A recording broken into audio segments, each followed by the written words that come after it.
नमस्कार, जय सिया राम। जनवरी 2024 से शुरुआत हो गई है प्रसन्नता की। 22 जनवरी 2024 देश के लिए बेहद महत्वपूर्ण दिन केवल धार्मिक नहीं, आर्थिक रूप से भी रहा है। और ये कमाल हुआ है शेयर मार्केट को लेके।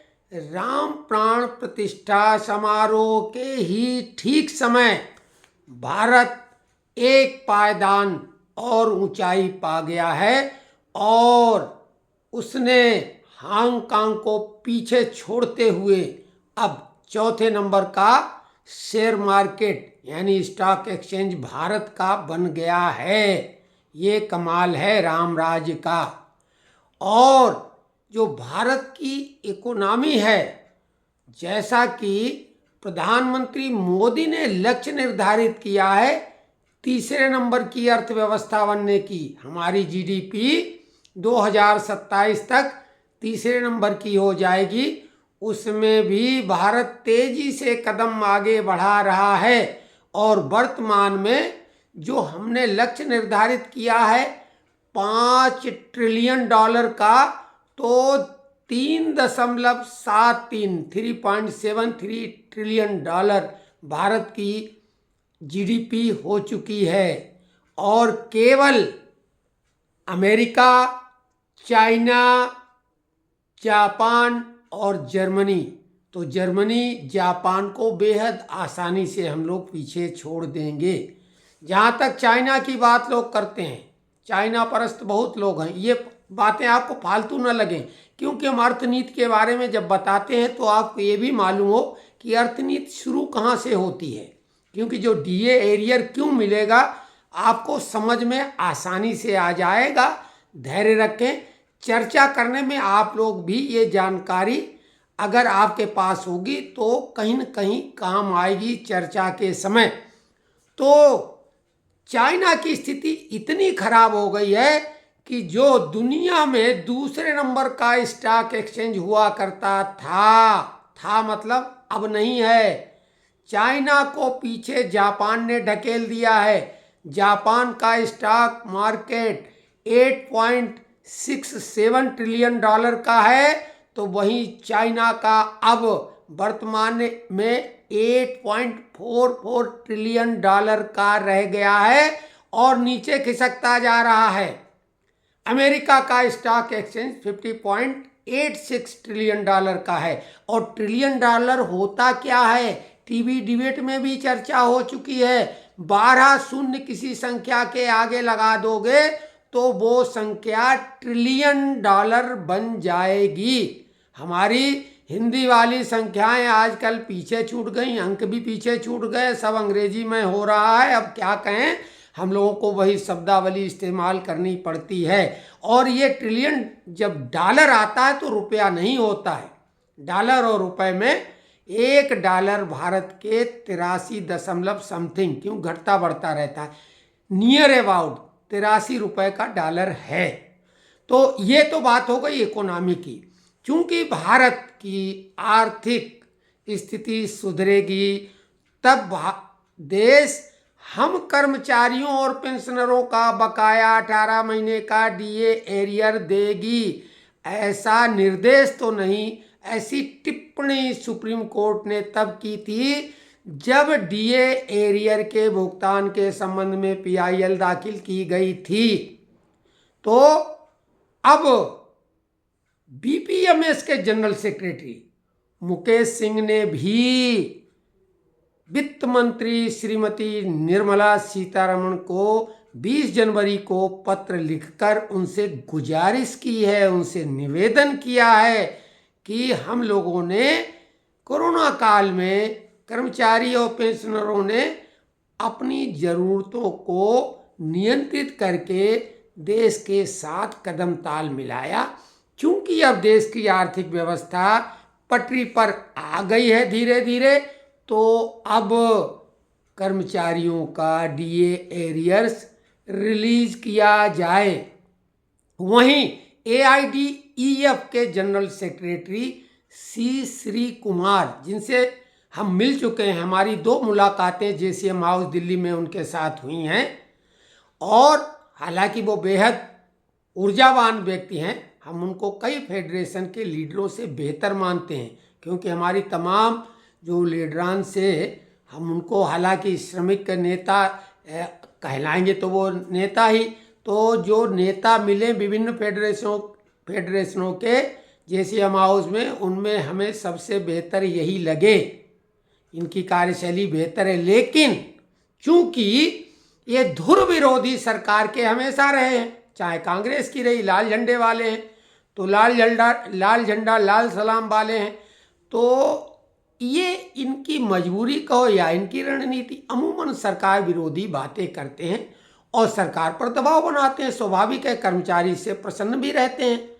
हालांकि इनकी कई जो रणनीतिक स्थितियां होती हैं, वो सरकार का विरोध करते करते देश का नुकसान जब करने की बात करते, वो हमें पसंद नहीं है।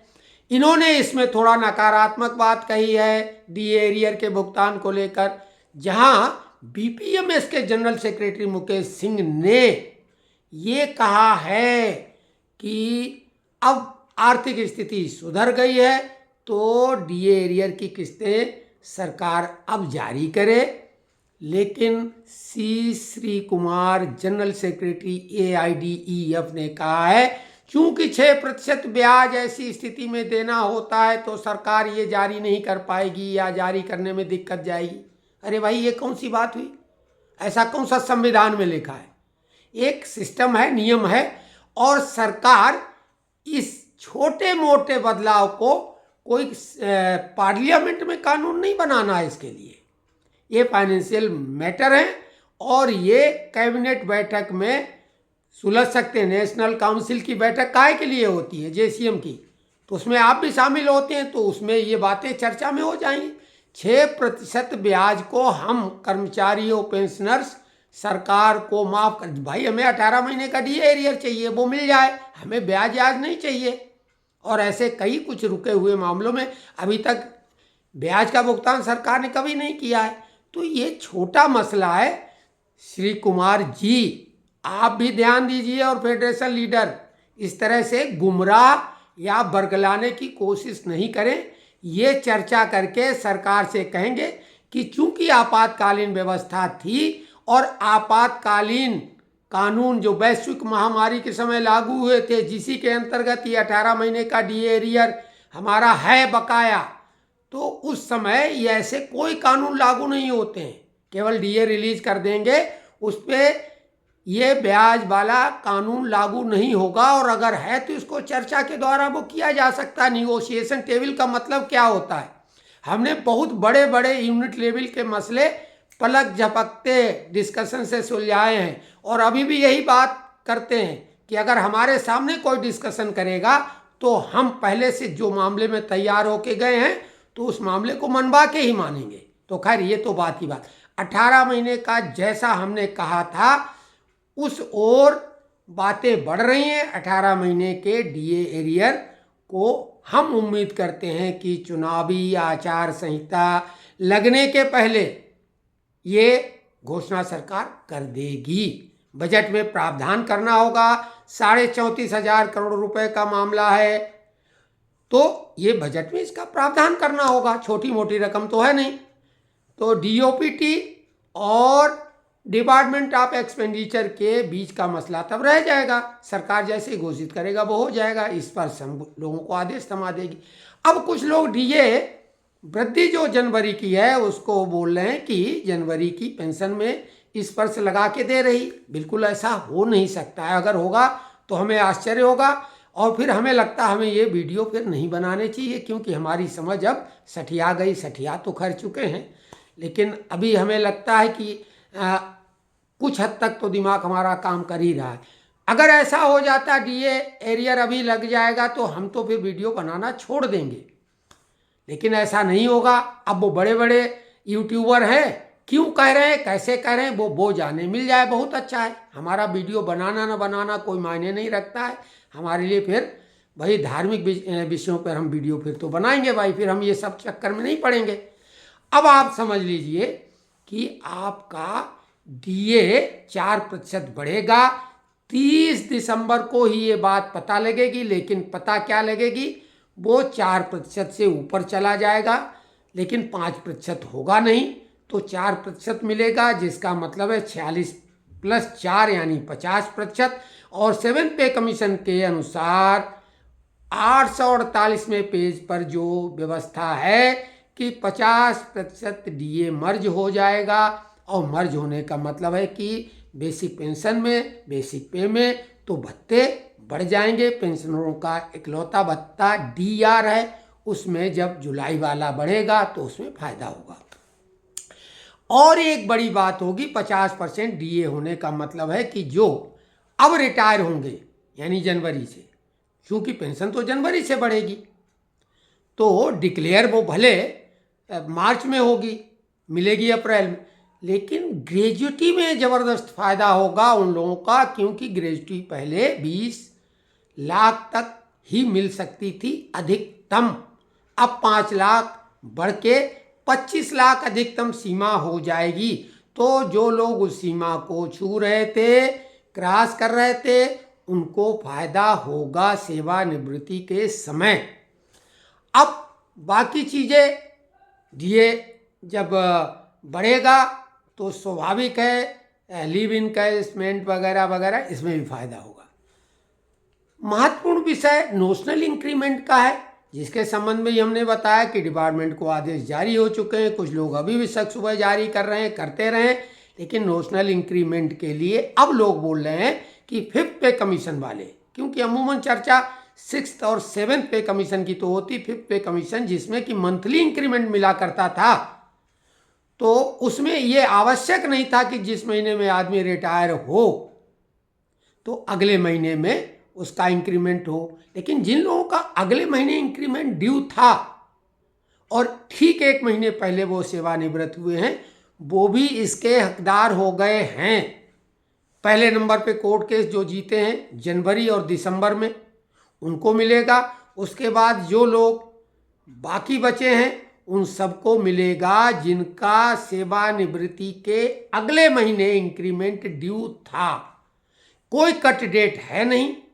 रही बात कि बिना कोर्ट केस किए हुए क्या मिलेगा, हमारा मानना है बिल्कुल मिलेगा। हमने ये भी वायदा किया था कि अगर नहीं मिलेगा तो सुप्रीम कोर्ट में सीधे हम लड़ाई अपने पैसे से लड़ेंगे, क्योंकि ये पॉलिसी मैटर है। सुप्रीम कोर्ट ने अप्रैल 2023 के बाद सेवानिवृत्त होने वाले लोगों को जनवरी और दिसंबर वाला इंक्रीमेंट, जिनको जनवरी और जुलाई में जिनको इंक्रीमेंट मिलना था, उनको बोल दिया है कि नोशनल इंक्रीमेंट मिलेगा। तो उन्होंने तो केस नहीं किया है, पॉलिसी मैटर है, बिल्कुल मिलेगा, बिल्कुल मिलेगा। और नहीं मिलेगा तो ये लड़ाई लड़ी जाएगी, क्योंकि जायज़ है, जायज़ चीज़ को लिया जा सकता है। भाई हमारे अधिकार हैं, उनको छोड़ तो नहीं देंगे। सरकार अनदेखी करे या उधर ध्यान नहीं जाएगा तो उसका ध्यान लाया जाएगा, और ये काम फेडरेशन लीडर का है, बिना कोई किंतु परंतु के। भाई ध्यान रखो। और एक चीज़ और ध्यान दो फेडरेशन के लीडरों, ये नोशनल इंक्रीमेंट का मामला कोर्ट से जिन कर्मचारियों ने जीता है लड़कर, वो तो साधुवाद के पात्र हैं, वो बहादुर हैं। क्योंकि आप लोग भाषण में जब गेट मीटिंग में बोलते हो फलानी जगह के बहादुर मजदूर साथियों, बहादुर मजदूर तो हैं, हालांकि मजदूर हमेशा मजबूर रहा है बेचारा, उसको अधिकारी और ये जो तथाकथित नेता हैं उनने हमेशा इनका शोषण किया है। लेकिन ये ध्यान दो कि वो तो बहादुर हैं क्योंकि उन्होंने कोर्ट केस लड़ा है, और उन्हीं की वजह से सबको फायदा होगा। लेकिन नेताओं का फेलियर है। हम भी अपने को शामिल करें तो कर सकते हैं, क्योंकि हमने बताया कि शुरुआत तो हमने ही की थी, लेकिन चूंकि हमें भी ये फायदा मिलना था और हमने कभी अपने फायदे की लड़ाई नहीं लड़ी है, इसलिए हमने उस मामले को उतनी तीव्रता प्रदान नहीं की, गाहे बगाहे ही चर्चा की। लेकिन हमने उस समय के सभी जेसीएम मेंबर को ये बात कन्विंस की थी शुरुआती दौर में ही, और वही बात आगे बढ़ के यहाँ तक पहुँची है।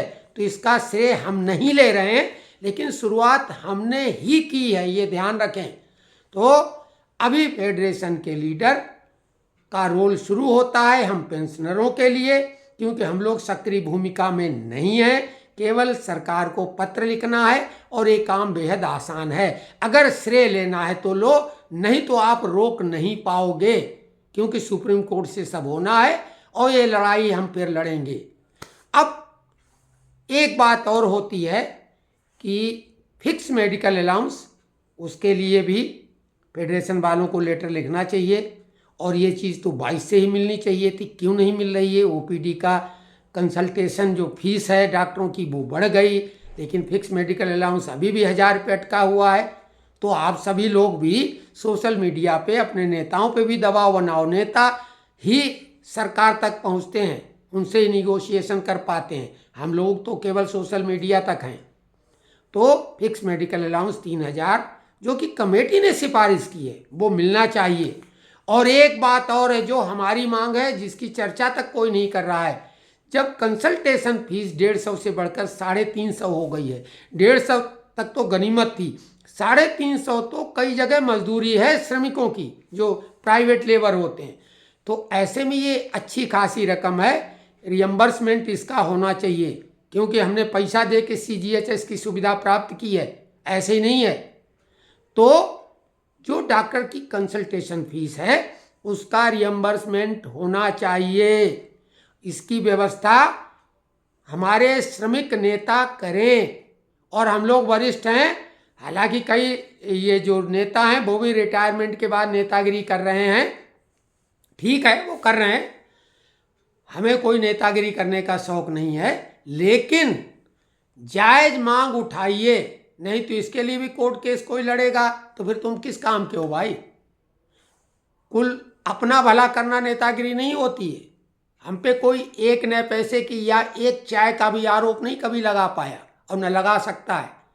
तो कुल मिला के अभी फिक्स मेडिकल अलाउंस और कंसल्टेशन फीस जो कि कहीं चर्चा में भी नहीं, उसका रियम्बर्स होना चाहिए। डॉक्टर के पास महीने में 2 बार चले गए 700 रुपये लग जाएंगे, और परिवार के जो अगर सदस्य उनको दिखाएगा तो फिर उसका तो अच्छा खासा एक खर्चा हो जाएगा, क्यों होगा भाई। तो कुल मिला के उन अस्पतालों को भी ध्यान देना चाहिए कि इसके, हालांकि अस्पताल वालों को क्या, उनकी तो फीस बढ़ के उन्हें मिल रही है। अब अगर इसकी व्यवस्था भी है नियम में, ये किसी को पता नहीं है, कोई ले नहीं रहा। हम तो ऐसी जगह रह रहे हैं जहाँ CGHS की सुविधा है ही नहीं कहीं आसपास। कोई बात नहीं, हम तो संतुष्ट हैं, प्रभु की इच्छा से अपना घर में ही किचन डिस्पेंसरी बन जाती है हमारे लिए। हम अपने किचन के मसालों से और आसपास की जड़ी बूटियों से अपना काम चला रहे हैं, कोई बात नहीं। हम अंग्रेजी दवा को बिल्कुल अपनी तरफ से छोड़ चुके हैं। तो ये महत्वपूर्ण खबरें हैं, आगे भी हम महत्वपूर्ण खबरें देंगे, लेकिन आज थोड़ा सा आक्रोश हो जाता है नेताओं के लिए भी, क्योंकि जब कोई नकारात्मक बात करता है हमें सकारात्मक होकर लड़ना होगा, बढ़ना होगा। और सारी मांगें पूरी नहीं होती, लेकिन हम वही बात सामने रखते हैं जो भविष्य में हो सकने वाली होती हैं। पहले से हम देखते हैं लॉजिकली कि ये बात कहने योग्य है कि नहीं, हमारा हक बनता है। तो आपको अगर ये अंदाज पसंद ना आया हो तो कमेंट्स बॉक्स में लिखें, और अगर हम लोग अपना एक ग्रुप ऑनलाइन ऐसा बना पाएँ, विभिन्न शहरों में कहीं रहें तो, क्योंकि ऑनलाइन जुड़ने में कोई दिक्कत नहीं, तो कमेंट्स बॉक्स में लिखें, ऐसा ग्रुप बनाएं, विचारों का तालमेल होगा, उस पर हम चर्चा कर सकते हैं। और ज़रूरत पड़ने पर फिर बोल रहे हैं, अगर आपको लगता है कि आपकी आवाज़ को अनसुना किया जा रहा है सरकार और नेताओं के द्वारा, तो हम आपकी आवाज़ में आवाज़ मिलाकर दिल्ली के दरवाजे पर भी दस्तक देने को तैयार हैं, क्योंकि ये तो मालूम नहीं कब तक जिंदा रहेंगे, लेकिन अंतिम सांस तक जायज मांगों के साथ हम हैं। हाँ, ये बात अलग है कि नेशन फर्स्ट हमारा उद्देश्य रहा है। हम किसी भी पार्टी के बंधुआ नहीं, हम किसी भी राजनीतिक दल के सदस्य नहीं हैं, लेकिन हम भारतीय जनता पार्टी को पसंद करते हैं उनकी नीतियों की वजह से। लेकिन 100% हम कोई उनके बंधुआ नहीं हैं, हम किसी के बंधुआ नहीं। हम पहले पेंशनर हैं और पेंशनरों की जायज मांग के लिए किसी हद तक भी हम कोई लड़ाई लड़ लेंगे, लेकिन जायज मांगों के लिए। तो जय जय सिया राम।